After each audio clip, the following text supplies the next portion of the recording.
Hello મિત્રો, કેમ છો? મજામાં?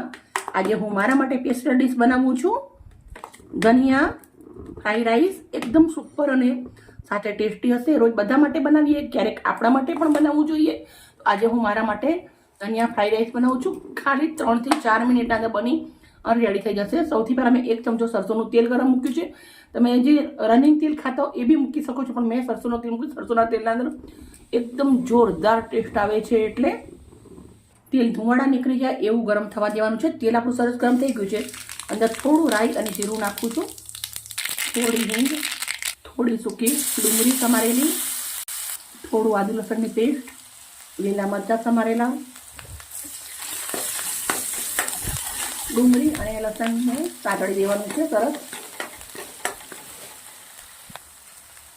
હવે આપણે ભાત નાખી દેવાના છે. મેન ચીજ ધાણા ભરપૂર નાખવાના છે. એને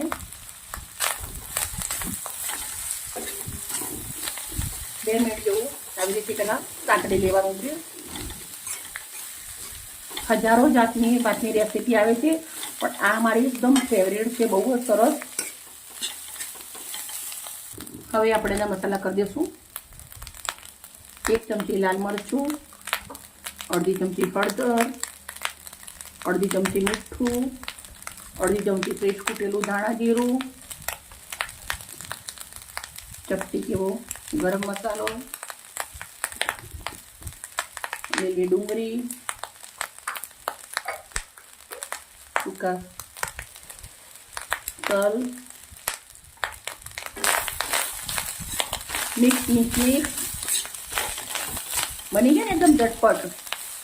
આ ગરમીની મોસમ છે ભાઈ, વધારે ટાઈમ વેસ્ટ નહીં કરવાનો અને ફટાફટ બનાવી અને બહાર નીકળી જવાનું. અને એક તમને રાજની વાત કહું, આજે ઠંડા દાળ ભાત બનાવ્યા હોય આપણે ઘરે, તો જો ઠંડા ભાત પડ્યા હોય ને એને પણ સાંજે આવી રીતે બનાવી અને ખાઈ લેવાય ફટાફટ. તો ચલો સર્વ કરી દઈશું. બહુ જ સરસ બની અને રેડી થઈ ગયું છે. ગેસ બંધ કરી દીધો છે. એક લીધું છે બાઉલ, એના અંદર નીકાળી દઉં છું. મિત્રો એકદમ ઝટપટ બની 2 થી 3 મિનિટના અંદર રેડી થઈ જાય છે. ખાલી ભાત બનાવીને રેડી રાખો, આ તો ફટાફટ બની જશે.